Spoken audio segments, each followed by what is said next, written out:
Olá, meu nome é Oswaldo Bruno Meca Santos da Silva, sou doutorando no programa de pós-graduação em História da Universidade Federal do Paraná, na linha de pesquisa Arte, Memória Narrativa, e sou orientado pela professora Rosane Kaminski.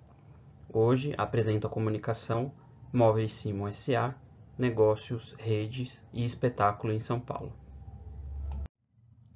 Para falar brevemente sobre a Móveis Simo, eu destaco algumas datas dessa linha do tempo. 1913, o ano de sua fundação, no município de Rio Negrinho, estado de Santa Catarina, entre a sociedade de George Zipper, filho de um imigrante alemão, e Willy Jung, que também pertencia a essa colônia. Então eles fundam ali uma fábrica de caixas, caixotes, casas pré-fabricadas, muito próximo, né, inclusive no terreno da ferrovia. Em 1921, o Jorge Zipper convida seu irmão, Martin Zipper, para voltar para Rio Negrinho para fazer parte da fábrica na questão do projeto. Martin Zipper, desde 1910, residia em São Paulo para se formar e atuar profissionalmente na marcenaria. Então ele volta com conhecimento de marcenaria e também com conhecimento do mercado. Aí um mercado de mobiliário e também um mercado de mobiliário para as casas de espetáculo, cinema, teatros, auditórios, enfim.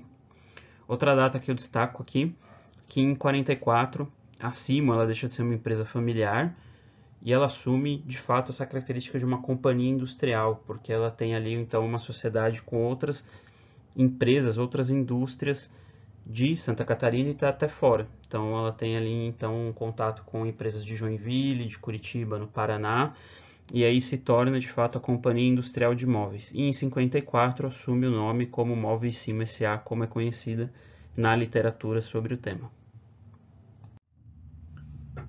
Nessa fotografia de 1925 é possível então observar como a fábrica já se expandia e estava muito aliada, né, articulada com a questão da ferrovia. Então aqui a linha do trem, a gente pode verificar a estação de Rio Negrinho e todo o espaço aqui era tomado pela fábrica, né? Então essa fotografia é um exemplo que a gente pode ver essa relação entre a ferrovia e também a cidade de Rio Negrinho. Uma das pesquisas mais completas sobre a Móveis Simo chama Mobiliário no Brasil, da Maria Angélica Santi, diz, né, sobre essa questão da Móveis Simo e dessa mudança um pouco da fabricação de uma fabricação pequena ali, né, regional, de caixas, de caixotes, e aí uma passagem para a fabricação de móveis.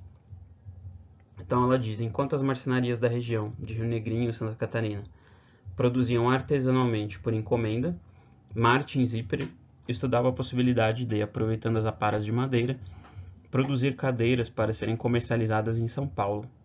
Contudo, os modelos e métodos então utilizados na fabricação de móveis não se adequavam às metas a que se propunham, pois, para viabilizar a comercialização de cadeiras em São Paulo, seria necessário que estas fossem desmontadas e embaladas em razão do transporte e do volume das mercadorias.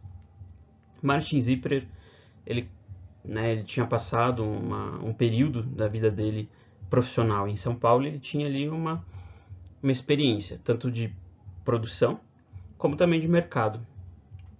E é a partir desse momento que Martin Zipper chega na fábrica, em 1921, que eles têm uma ideia de fabricar móveis e também fabricar móveis para espaços coletivos, sobretudo cinema. E é um pouco essa minha pesquisa, né? A Simo enquanto produtora de móveis de cinema. Tanto que a primeira encomenda já é no ano de 1921 para o Cine Seleta na cidade de Santos.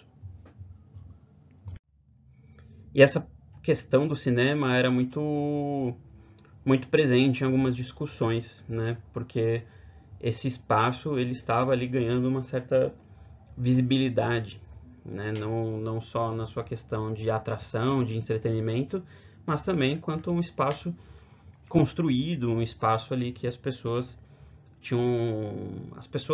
né, o poder público e até mesmo os seus espectadores tinham uma preocupação ali, não só questão de segurança, mas também conforto.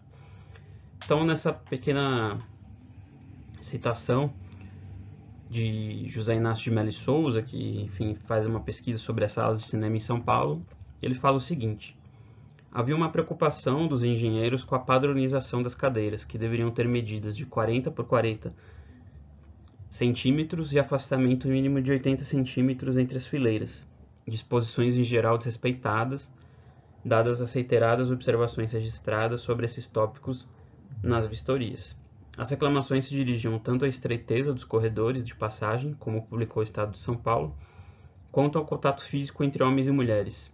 O contato físico, de fato, não era uma preocupação dos engenheiros municipais, embora o Código Sanitário ditasse que nos teatros as cadeiras deveriam ser providas de braços, individualizando o espectador. Ou seja, aí um pouco, ele fala entre as décadas de 10 e 30, mas essa é uma discussão que continua de fato ali um pouco mais para frente. E é uma questão ali do poder público, então, ditando aí algumas regras, algumas padronizações sobre o cinema e as casas de espetáculo em geral. E aí, nesse sentido que a gente observa como a Cimo também se beneficiou, não só se beneficiou, né, mas sim estava integrada a esse processo. E esse papel que a Móveis Cimo S.A. teve no mercado exibidor da cidade de São Paulo foi um pouco também por conta do seu papel em uma rede articulada de agentes. Nesse caso, um deles é a imprensa especializada em exibição, o Cine Repórter, que inclusive traz essa fonte aqui, e também um outro agente, que é o Gustavo Ziglitz, que era o diretor da empresa cinematográfica APATê. Essa rede articulada, imprensa especializada, um diretor de uma empresa que vendia insumos para cinema e fábrica de mobiliário para cinema, entre outros agentes, né? Mas vou focar nesses três, formavam uma rede muito bem articulada. Tanto que essa fonte aqui traz como os Zipperer, né, os irmãos Jorge e Martin, como testemunhas e participantes da brava luta com que o campo industrial colaborou nos triunfos e nas galas da sétima arte, fazendo essa relação entre indústria e cinema.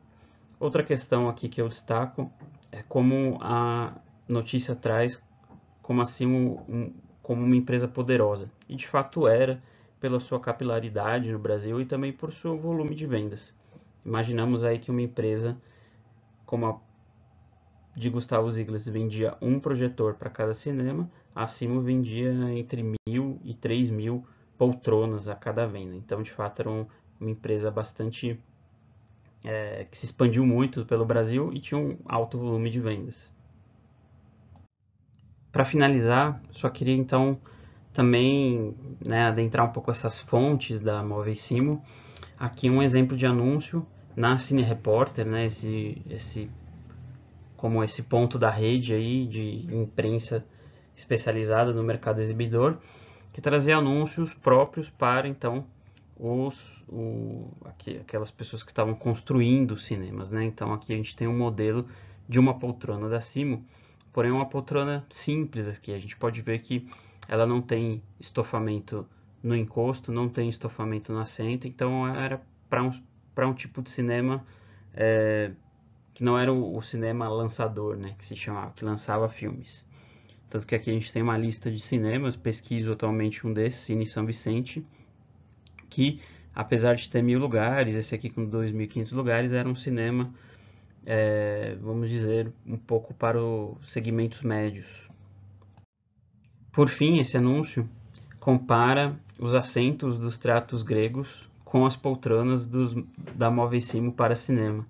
É muito interessante essa narrativa que o anúncio coloca, porque faz uma comparação entre o conforto, porém uma pretensa democratização do móvel.